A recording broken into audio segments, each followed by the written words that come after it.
자, 여러분 안녕하세요. 김동규 교수입니다. 자, 오늘은 우리 채플린의 모던 타임스 남은 부분을 이제 마저 하고 마치겠습니다.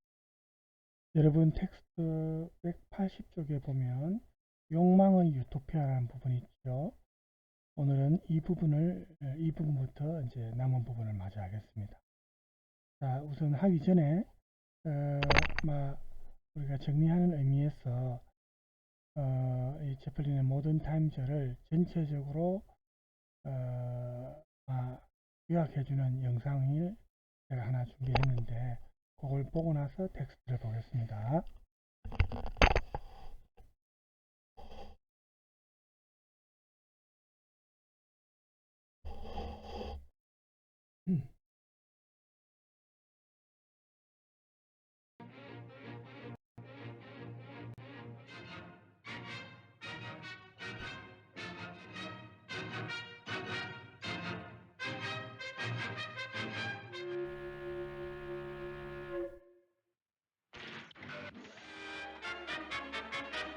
소리가 나오죠? 네.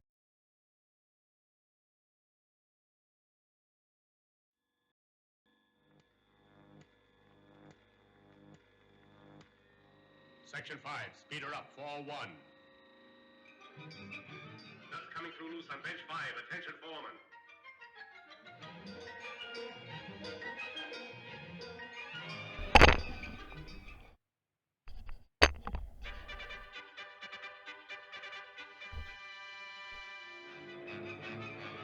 점심시간인데 점심시간까지도 아끼기 위해서 이렇게 보십시오. 빈틈을 주지 않죠.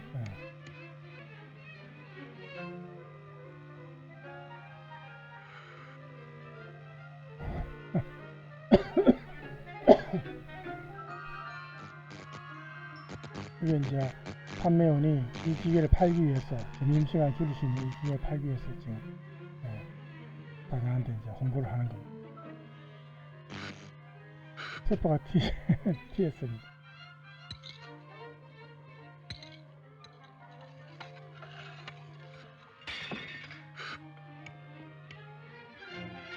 엉망이죠? 네, 기계 구입 실패했습니다.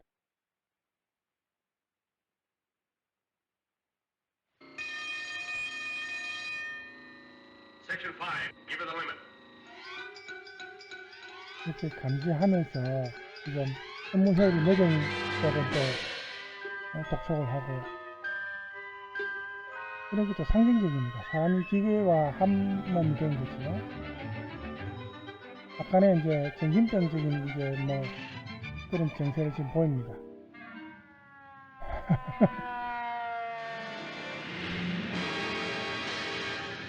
정신병원에 갑니다.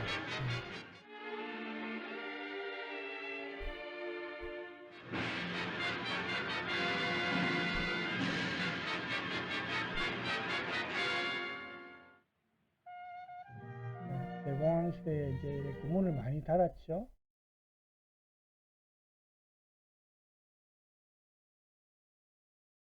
그 시위대의 무리가 있는데 여기에 자기도 섞입니다. 시위 주모자로 오인받아서 가만히 있습니다.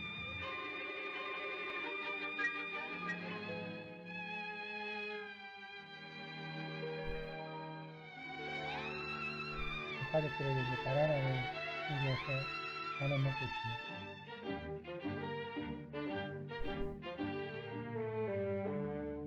이 텍스트에서는 분열자로 표현됐지만 떠돌이 방랑자라고도 표현할 수 있죠. 채플린을.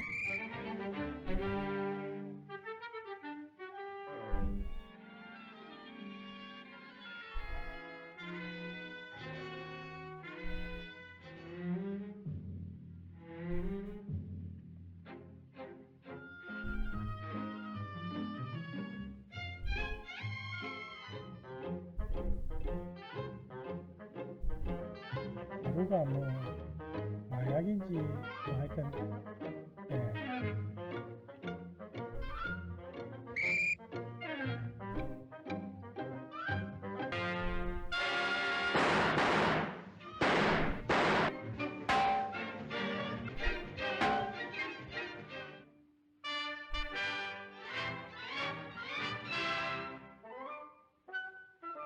이 일로 이제 감옥에서 영상을 하게 되죠.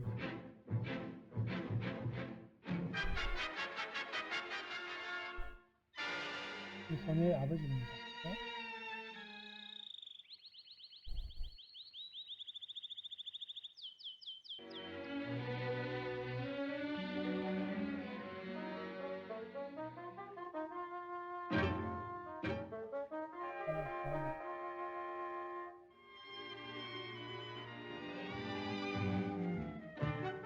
그렇죠? 이게 평소에 대답이 됩니다.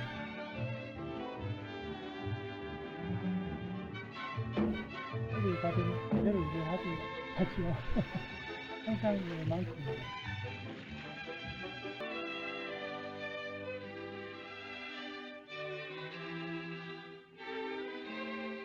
오히려 감옥이 편했다 생각하고 감옥으로 가려고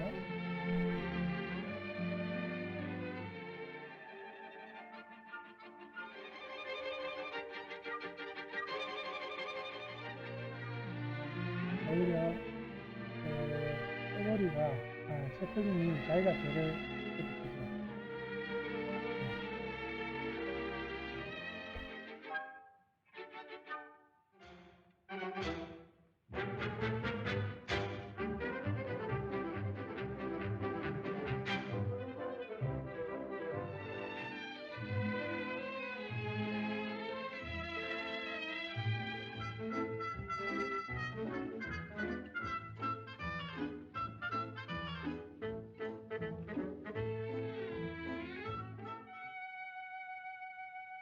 탈출하는 사람이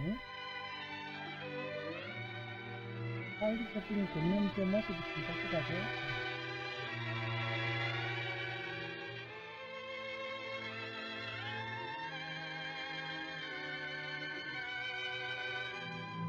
자기들도 저렇게 행복한 부분을 벌어졌다는 거.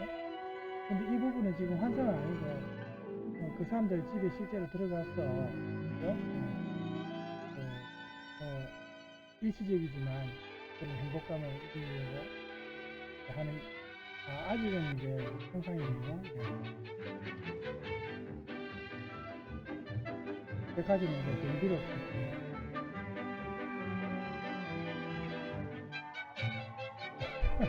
백화점에 케이크를 먹고 백화점 내에서 케이크도 사고 이렇게 백화점에 사는 데에서 사시죠. 하필이면 또 백화점에 강도가 들었어요. 옛 동료였습니다. 강도가. 예전에 이제 전부 대공황 시대에 전부 먹고 살기 힘드니까 그렇게 실업자가 되어서 불황자가 된 사람들이 많았다는 겁니다.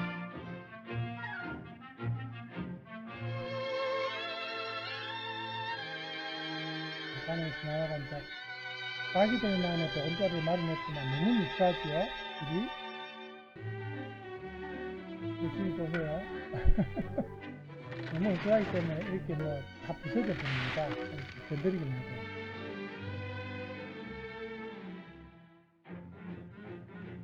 공장이 다시 재가동되었다는 것이고 저희가 연인을 위해서라도 저희가 다시 기회를 해가 먹고 살아야 되니까 마지막 처리를 해서 구성합니다.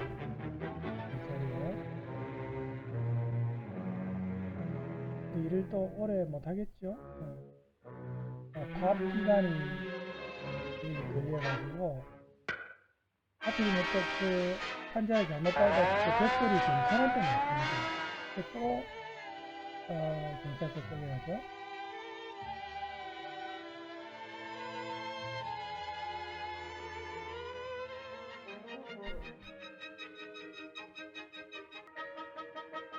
앞에 이제 소개해 주죠.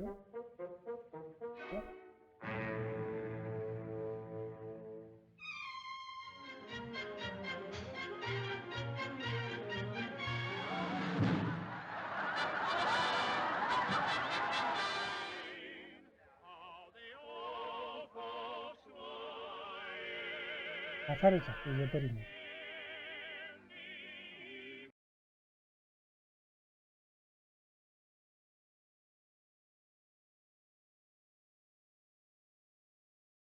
가사를 해야 되는데 가사가 기억이 안 나는 거예요.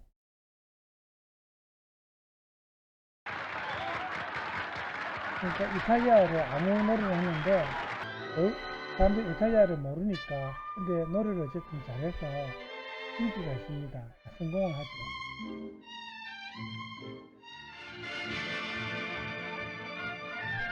대변이 셰프할이니까 그 사람이 다시 도망을 갔죠.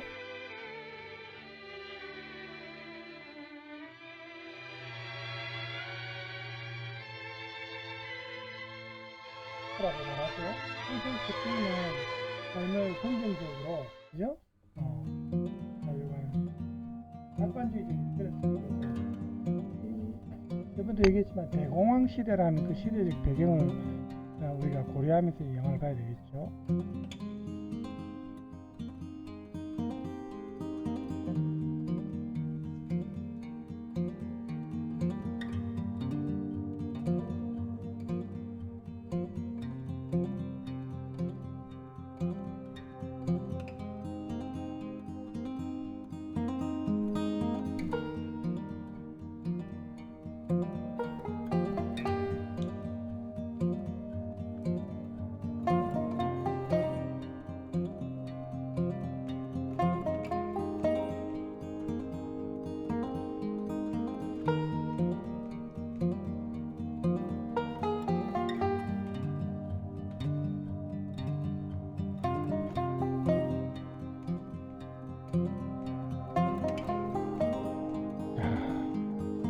이렇게 웃으면서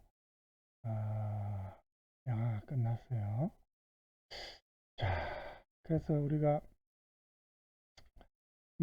이제 간단하게 전체적인 줄거리를 제가 소개하기 위해서 이 영상을 준비했고, 사실 1부, 2부 나눠져 있지만 이 모던 타임스를 전체를 볼 수가 있습니다. 제가 저번에 1부를 첫 번째 수업 시간에 이 모던 타임스 첫 번째 시간에 보여드렸지만 2부를 또 보고 싶으신 분들은 유튜브에 들어가서 모던 타임 찰스 채플린의 모던 타임즈 치면은 찾을 수 있습니다. 1부 때 보여준 일부 영상이 이제 저작권 문제로 제가 이제 찍은 게 또 영상이 안 나올 수도 있고 해서 제가 2부는 못 보여드리겠습니다. 오늘 짧은 줄거리 영상은 제가 준비를 한 겁니다. 자, 다시 우리 욕망 유토피아로 들어가면 이 욕망이라는 것은 우리가 여러 가지 종류가 있죠. 성적인 욕망, 또 물적인 어떤 재물이나 여기에 대한 욕망, 모든 사람이 욕망이 없는 사람은 없겠죠. 이 욕망이 사실은 우리 인간의 삶을 이끌어가는 어떤 자극제 역할도 하고, 그죠? 그죠? 생산을 또 자극하기도 하고, 욕망이 있음으로 인해서 어떤 결과물이 나올 수 있는 겁니다. 뭔가 욕망이 생산할 수 있게 자극제 역할을 하지 않습니까? 그죠? 이제 이렇게 현실적으로 또 우리가 자본주의 사회에서 살아갈 때 현실적으로 결국 생산하는 데 필요한 것이 우리 인간의 욕망, 욕구, 어떤 갈망 이런 게 그런 역할을 하는데, 이 욕망이 이렇게 뭔가를 생산하려는 의지라는 게 우리가 분명하다면은 그러면 무언가를 결국 생산해내야 되는데 그런데 현실적인 요소가 없는 현실적인 요소가 결여된 욕망은 환상입니다. 그죠? 이 모던 타임스에서 채플린과 연인의 욕망도 보면은 좀 환상이 많이 나오죠. 실제 현실에서 자기들이 성취할 수 없으니까 꿈이라도 꾸는 겁니다. 환상입니다. 그래서 우리가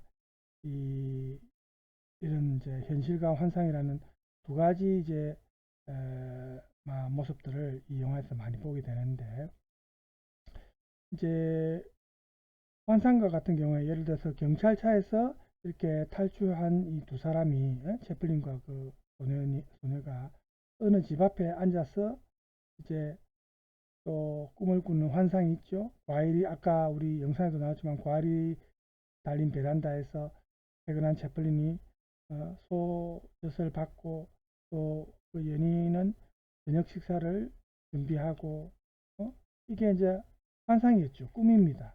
현실이 아닌 허구입니다. 현실적인 요소가 결여되어 있는 거죠. 그래서 이 두 사람의 욕망은 이런 현실적인 요소가 결여되어 있기 때문에 환상을 만들어낸 겁니다. 그래서 이런 경우에 환상은 현실에서 없는 부분을 좀 부정적인 형태로 묘사하는 것이니까 좀 네거티브한 픽처, 좀 부정적인 어떤 장면, 부정적인 그림인데 뭐 보면은 이제 이 사람들의 즐거운 환상을 깨버리는 것도 주로 경찰들이 많이 그런 역할을 해요. 예, 경찰이 이제 자본주의를 대표하는 또 관리자나 권력자들을 대표하는 이제 역할을 하니까, 그죠? 그 다음에 또 백화점에서 이 두 사람이 환상을 또 꿈꾸는 장면이 나오는데, 이 연인과 행복한 가정을 이루기 위해서 채플린이 백화점 경비원으로 취직하고, 그 다음에 굶주리고 잘 곳이 없는 그 소녀를 이제 폐업한 백화점에 데려가 가지고, 아까 보니까 뭐 머피코트도 걸치고 또 포근한 침대에 눕고 하는 장면들이 있었죠. 근데 이거는 이제 꿈은 아니고 사실은 현실입니다. 실제로 그 폐업한 백화점이니까 그 안에 들어가서 이 사람들이 이제 그렇게 하는 거죠. 그렇지만 그 다음 날이 밝으면은 다시 백화점에서 빠져나와야 되죠. 잡히니까. 그러니까 그 다음 날이 되면은 사라져 버리는 그런 현실. 뭐 환상과 크게 다르지 않죠. 근데 이제 실제로 채플린이 체포되고 이제 사라져 버리는 현실인데, 이것은 환상이죠.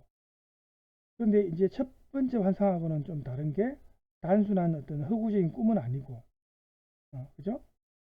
반대로 이것이 환상인 이유는 손안에 자기들이 실제로 손안에 잡은 현실은 자기 것이 아니죠. 그런 것은 아니고 남의 것이니까, 이것도 현실이 결여된, 현실 속에서는 없는 거니까, 그죠? 소유하지 못한 거니까 환상에 들어갈 수 있습니다. 이런 두 가지 환상을 통해서 채플린은 환상이 어떤 거라는 것을 지금 설명을 해줍니다. 환상은 분명히 현실적인 요소가 결여된, 현실적인 요소가 빠져있는 그런 욕망의 산물입니다.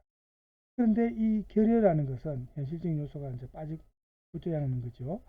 이 현실적인 요소가 없는 이 결여라는 것은 현실의 근원적인 부재가 아니고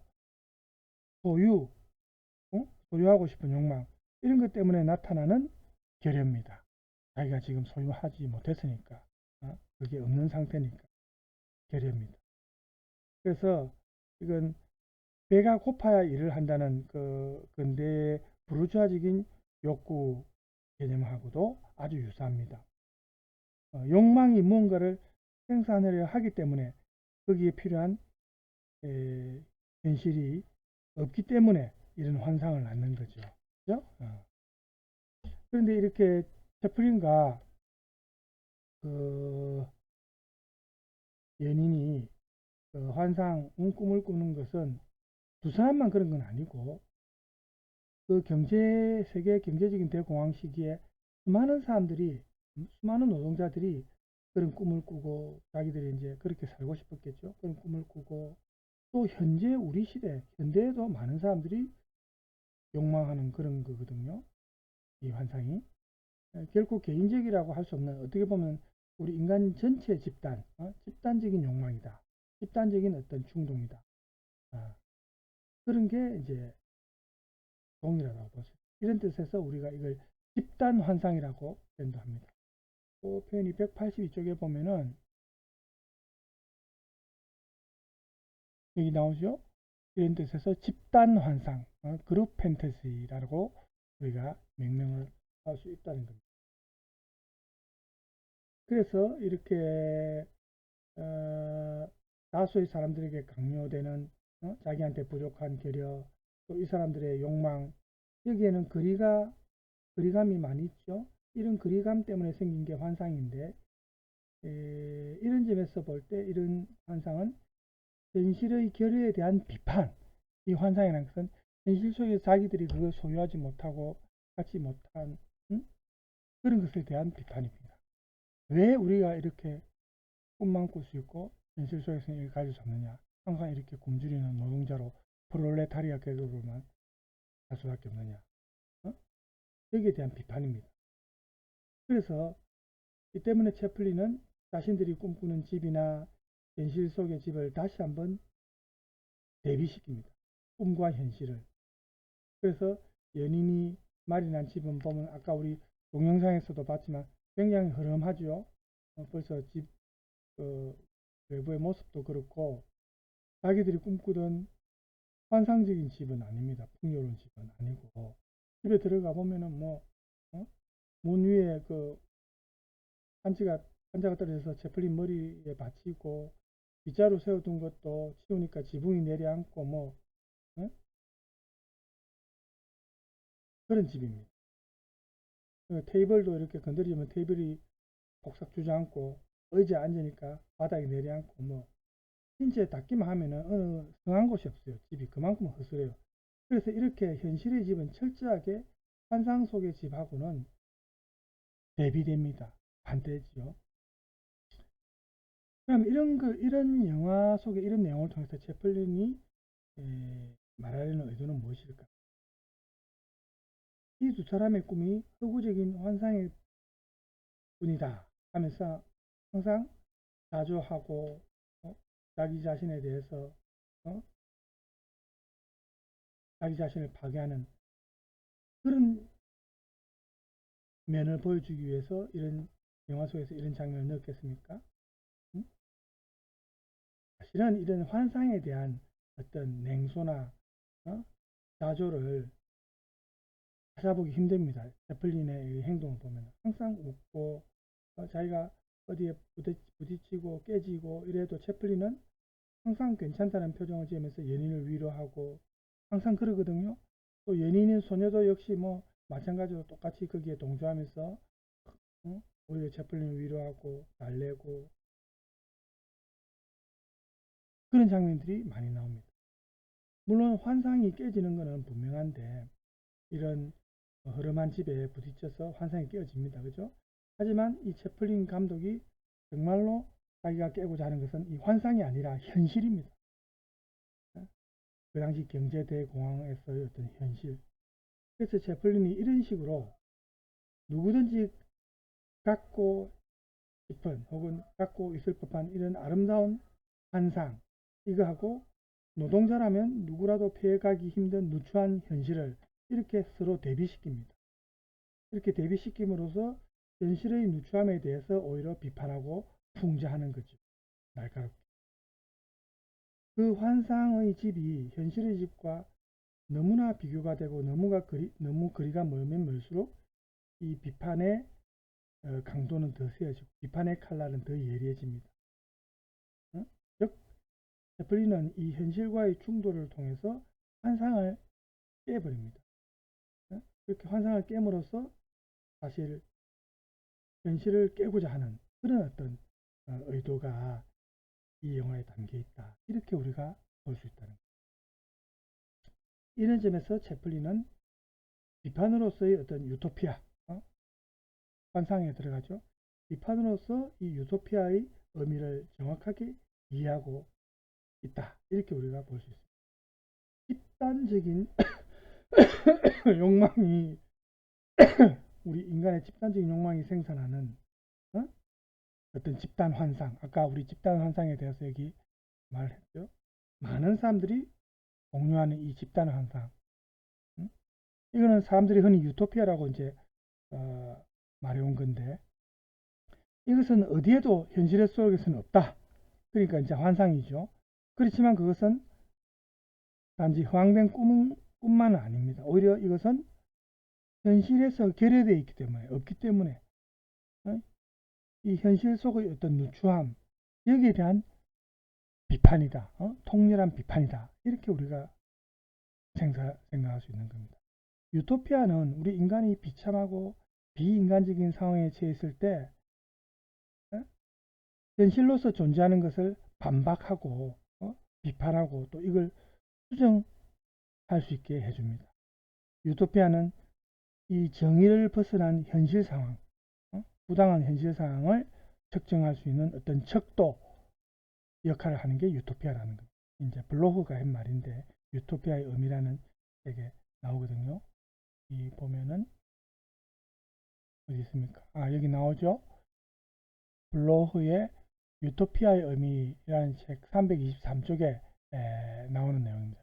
그렇죠? 여기 유토피아는 인간이 비참하고 비인간적인 상황에 처해 있을 때 현실로 존재하는 것을 반박하고 수정한다. 유토피아는 정의를 벗어난 현실 상황을 측정할 수 있는 척도다.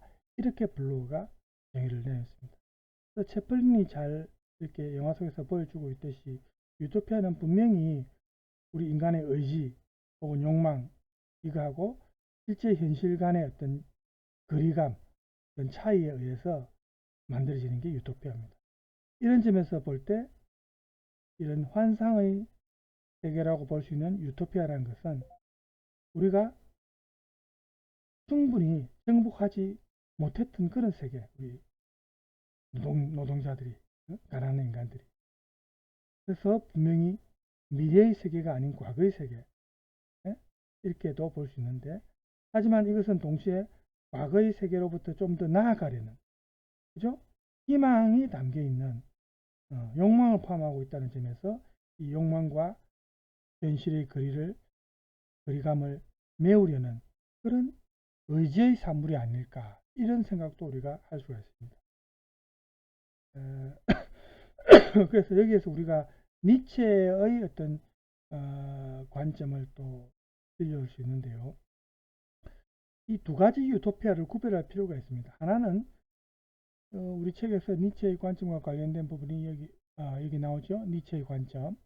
하나는 욕망과 현실의 거리로 인해서 이 고통스러운 현실과 대비되는 이상적인 세계의 환상을, 그런 환상을 통해서 현실에서 벗어나려는 것입니다. 이제 욕망과 의지는 이 고통스러운 현실에서 해방된다는 것입니다. 이때 이 경우에 이제 현실과는 다른 이상적 세계를 그려내는데 몰두하게 되는데, 오히려 유토피아가 긍정적이고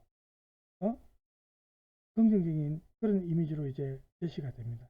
하지만 이것은 사실상 현실에는 없는 거죠. 현실 어디에도 없는 이상적인 그런 세계, 유토피아적인 세계가, 그리고 현실에는 없는 세계입니다. 자기들의 현실에는. 그래서 이런 유토피아적인 세계하고 실제 현실을 이제 이렇게 대비시킴으로써 현실 속의 고통이나 이런 거를 드러내 보여주죠. 그래서 현실에서 후퇴하려는 의지를 보여줄 뿐입니다. 따라서 여기